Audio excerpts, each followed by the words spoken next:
Welcome to Better English. Speak English with confidence.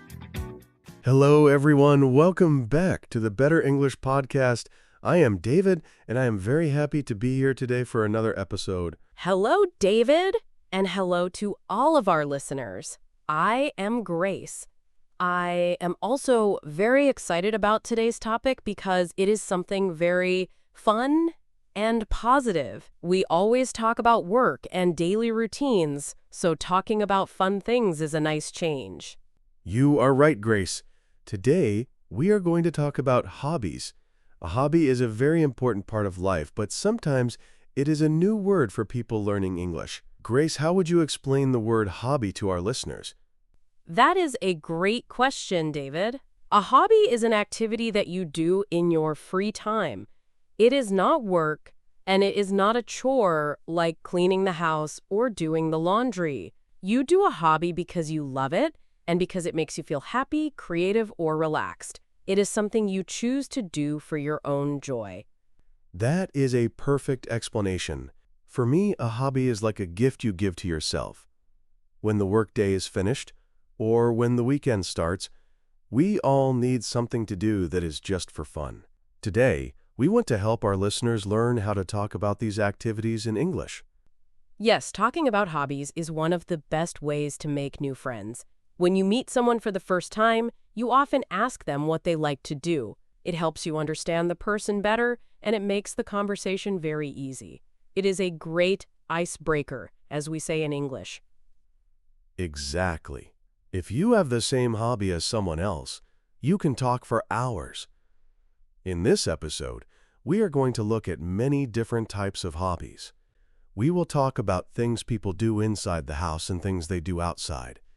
We will also share some useful sentences that you can use at work or at a party. We want to make sure you feel comfortable and prepared when someone asks you, "So what do you do for fun?" or "What did you do this weekend?" That is a very common question, Grace. What do you do for fun, or do you have any hobbies? These are simple questions, but sometimes it is hard to find the right words to answer them in a new language. It can be difficult sometimes. But don't worry, everyone. We are going to go very slowly today. We will use simple words and clear sentences so you can follow the conversation easily and maybe even repeat some of the phrases after us. Before we start part 1, I want to say that hobbies are not just for children. Many adults think they are too busy for hobbies, but I think everyone needs a little bit of play in their life. I agree 100%, David. Having a hobby is very good for your health and your mind. It helps you take a break from the stress of a long day. It is like a vacation for your brain. Very true. So listeners, we invite you to sit back, relax, and listen to this conversation. Maybe you can even think about your own hobbies while we speak. That is a good idea. Think about what you love to do, and let's get started with our first big part. Welcome to part 1. In this section, we want to talk about the most common hobbies and how to ask people about them. Grace, if I want to know about your free time, what is the most natural question to ask? Usually, I just ask, what do you do for fun? It is a very friendly and relaxed way to start a conversation with anyone. It sounds much more natural than a formal question. I like that. What do you do for fun? It sounds very natural. Some people also say, what do you do in your spare time? Does spare time mean the same thing as free time?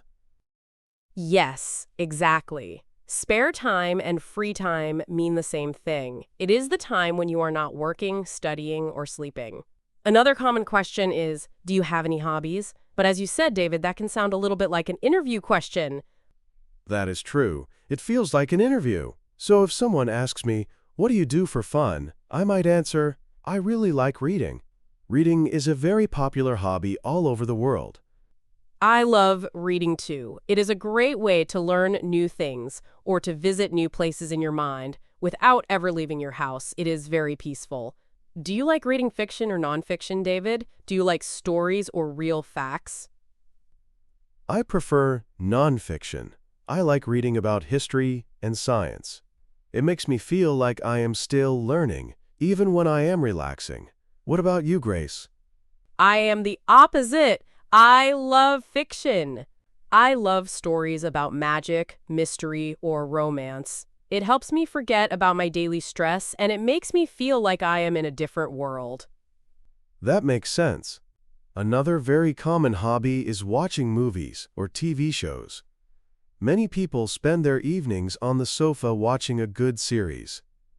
Yes, and now we have a special word for that, binge watching. That is when you watch many episodes, maybe 5 or 6 episodes of a show in just one day.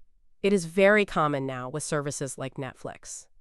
Binge watching. That is a funny word, but it is very common now. I think many of our listeners do that on the weekend. It is very easy to just keep watching when the story is exciting. It really is. Another hobby that is very easy to do at home is listening to music. Some people just listen to relax, but others like to collect old records or learn everything about their favorite singers. Music is a universal hobby. Everyone likes some kind of music. I also think listening to podcasts, like this one, is becoming a very popular hobby for people who want to learn something new while they walk or cook. We are happy that our listeners have learning English as a hobby. It is a very productive way to spend your time. Speaking of cooking, is cooking a hobby for you, David? Do you enjoy spending time in the kitchen?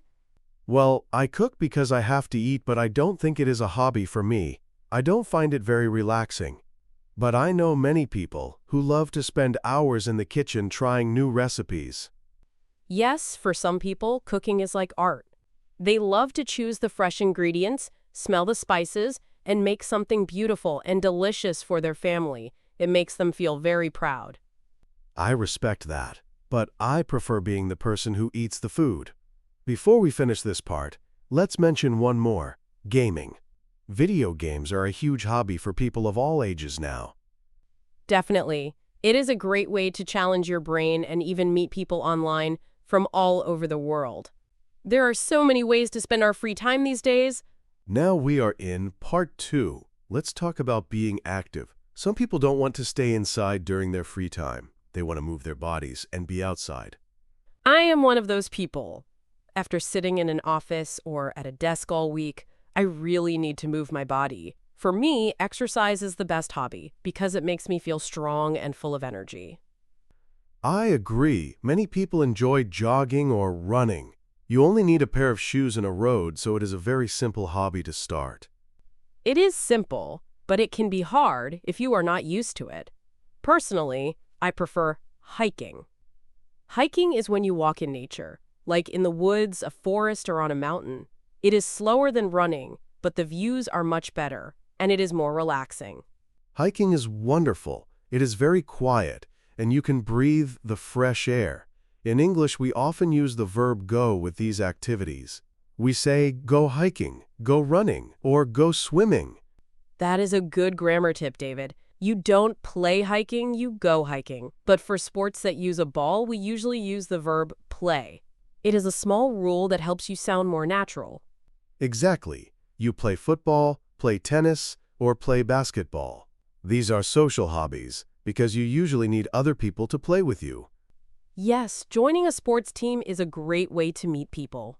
In many cities, there are amateur teams for adults who just want to play for fun on the weekend. They are not looking to win a trophy, they just want to be social. Amateur is a good word to know. It means you do it for fun, not for money. You are not a professional. I used to play football when I was younger, but now I prefer cycling. Cycling is great. You can travel a long distance and see many beautiful things. It is also very good for your legs. Do you ride your bike on the road with the cars, or do you prefer the park? I prefer the park because there are no cars. It feels safer and more relaxing. I also think gardening is a great outdoor hobby, even if it is not a sport. Oh, gardening is very popular. My neighbor spends every Saturday morning in her garden. She grows colorful flowers and even some vegetables like tomatoes, carrots, and lettuce. That is very rewarding. You work hard and then you can eat what you grow. It is also very good for your mental health to touch the earth and be near plants. I agree. Another hobby that is very good for the mind and the body is yoga. You can do it outside in the soft grass or inside a quiet studio. It is all about breathing and stretching. Yoga is very popular now. It helps you become strong and flexible. I tried it once, but I am not very flexible, so it was a bit difficult for me. You just need to practice, David. No one is good at a hobby on the first day. That is the point of a hobby. You do it to improve slowly and enjoy yourself. You don't have to be perfect. You are right. Whether it is a fast sport or a slow walk, being active makes the weekend feel special. It certainly does. It gives you a lot of energy and a positive attitude for the next week. Welcome back, everyone. We are now in part 3. In the last part, we talked about being active outside. We talked about hiking, running, and playing sports like football and tennis. But what happens if the weather is bad? What if it is raining very hard or it is very cold outside? Or what if you just want to stay at home in your living room and relax? This is when indoor hobbies are very important. That is a great point, David. Many people prefer to spend their free time indoors. They like to be creative. For me, indoor hobbies are very special because you can do them at any time, even late at night or when it is raining outside. I agree.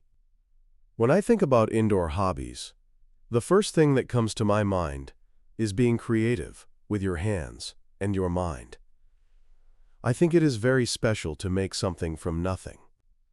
Grace, I know you mentioned earlier that you like painting.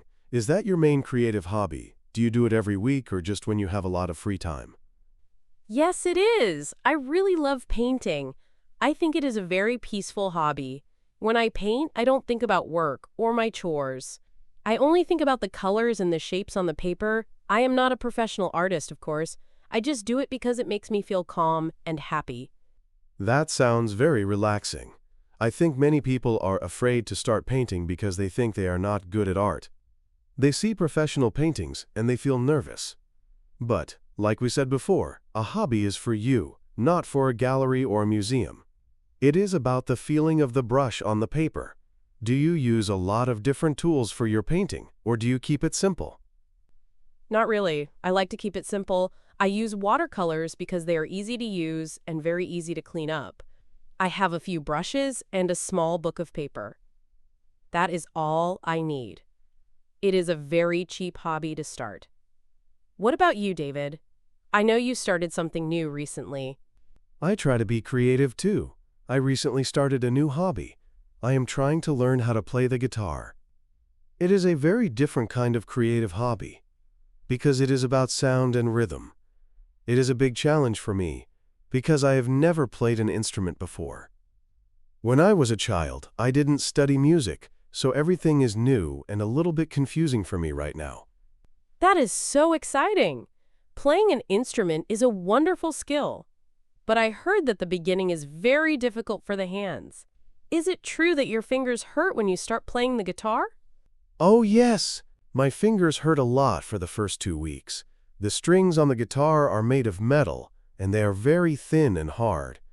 It was difficult to press them down, but after some time, my skin became stronger. Now it doesn't hurt as much. I try to practice for 30 minutes every night after dinner. Sometimes I just play simple chords like G and C, and sometimes I try to play a very easy song that I know from the radio. 30 minutes every day is a lot of practice. You must be getting better very quickly. Do you think you will play a song for us one day on the podcast? Maybe in 1 year, Grace. For now, I am still a beginner and I make many mistakes, but I really enjoy the sound of the music in the room. It is a very different feeling from watching TV or scrolling on my phone. When you play an instrument, you are making the sound yourself. You are the creator. Another creative hobby I see a lot of people doing now is photography. Do you think photography is a good indoor hobby? Yes, photography is a huge hobby now. Almost everyone has a camera in their pocket because of smartphones.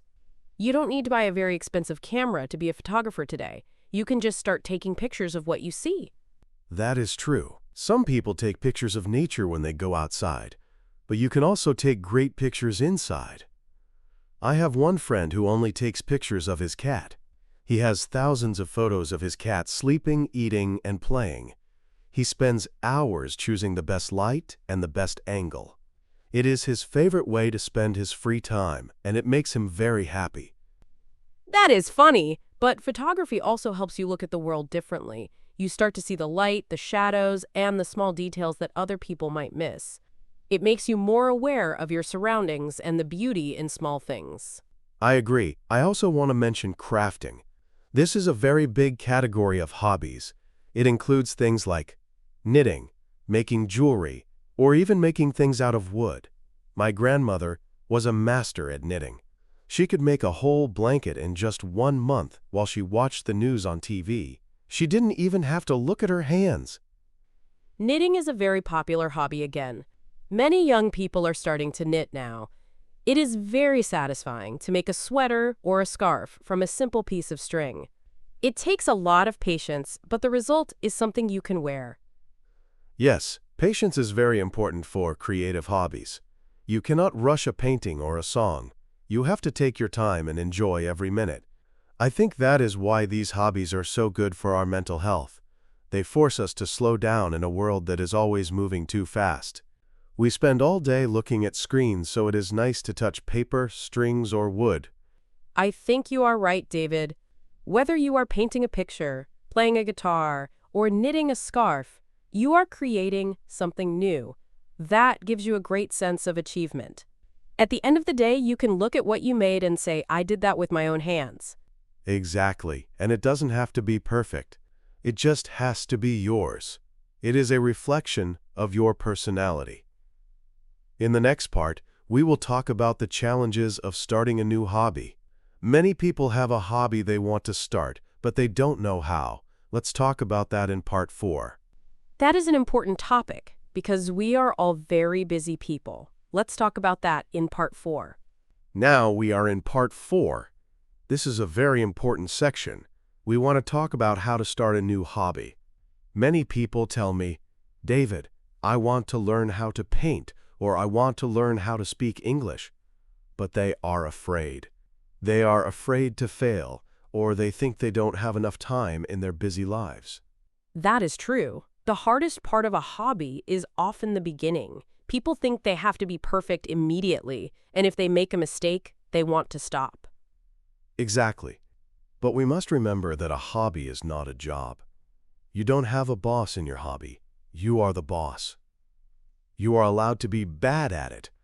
Actually, being bad at something is the first step to being good at it. When I started the guitar, it sounded terrible, but that was okay. Grace, what advice do you have for someone who says they are too busy with work or school? I think you should start small. You don't need 5 hours every day to have a hobby. Even 15 minutes of a hobby, like reading or practicing English, can make you feel much better and help you improve. Consistency is more important than long hours. That is great advice. 15 minutes is better than 0 minutes. I also think people worry about the money. They think hobbies are expensive. Some hobbies, like golf or skiing, do cost a lot of money because you need to buy equipment and pay for a place to go. But many of the best hobbies in the world are completely free. You are right. Walking, drawing with a simple pencil, or even learning a language using free videos online like this one are all great hobbies that don't cost any money at all. You just need your time and your interest. Speaking of learning, I think learning a language is one of the best hobbies in the world. It is like a workout for your brain. It opens your mind to new cultures, new movies, and new people. And for our listeners, learning English is their hobby right now. It is a hobby that can also help them in their professional life later. We agree. To our listeners, thank you so much for choosing to learn English with us today. We are so happy to be part of your hobby. If you like our podcast, please remember to like this video and subscribe to our channel. Yes, thank you for the support. Every like and every new subscriber helps us keep making these lessons for you. We want to be part of your daily routine. Now, Grace, let's talk about motivation. How do you find the energy to keep doing a hobby when it gets difficult, or when you feel tired after a long day?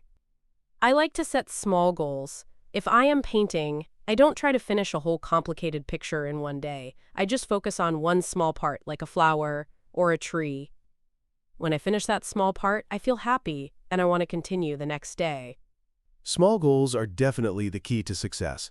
If you try to do too much, you will get stressed. And remember, it is okay to change your hobby. Sometimes we start a hobby because our friends like it, but we realize it is not for us. If you try something for a month and you don't enjoy it, you can stop. You can try something else. There are thousands of hobbies to choose from. Definitely. Hobbies should be fun, not another source of stress in your life. It is okay to be a beginner, and it is okay to change your mind. Life is all about exploring new things. We are now in the final part of our conversation today, part 5. We have talked about many different hobbies that you can do alone, like reading a book, painting a picture, or playing the guitar in your bedroom. These are wonderful ways to relax. However, humans are social beings, and I think doing a hobby with other people is one of the best ways to stay happy and motivated. When you share your interests with others, it becomes a completely different experience. Yes, social hobbies are fantastic. Things like book clubs or cooking classes allow you to enjoy your hobby and make new friends at the same time. It makes the hobby feel like a party. Exactly. For example, some people join a book club. Instead of just reading a book by yourself and finishing it, you meet once a month with a group of friends or neighbors to talk about the story. You share your ideas, you drink tea, you eat some snacks, and you laugh. It turns a quiet, lonely hobby into a big social event. It gives you a reason to finish the book because you want to talk about it with the group. Have you ever been part of a club or a group like that, Grace? It is nice to share your passion with others. You can learn new tricks from them and they can learn from you. It builds a very strong connection between people. That sounds like so much fun. Cooking with others is a great way to learn because everyone has their own special secret recipes or techniques. I once joined a photography club in my city center. Every Sunday morning, we met at a small cafe, and then we walked around the city together to take pictures of the buildings and the people. I learned so much more in that club than I did from reading books about photography. The other members showed me how to use my camera settings better, and we always had a great time talking. It was much more exciting than walking alone with my camera. We have covered a lot today. From active sports like running to creative arts like painting, there is a hobby for everyone. We hope you found something that interests you. Thank you so much for spending these 20 minutes with us today. We know that you are a busy person, and we are very honored that you chose to listen to our podcast to improve your English. We hope you feel more comfortable now when someone asks you, "What do you do for fun?" Please don't forget to like this video and subscribe to our channel if you want to see more lessons like this one. Every single subscriber helps us keep this channel going and helps us create more content for English learners everywhere. Yes, thank you everyone. Practice what you learned today by telling someone about your hobby in English. It is a great way to use your new words. Until next time, have a wonderful week. Go out there, try a new hobby, spend time with your friends, and most importantly, keep practicing your English every single day. We are very proud of your progress. Goodbye, everyone. Goodbye! Your English journey does not end here. Watch more videos and keep practicing.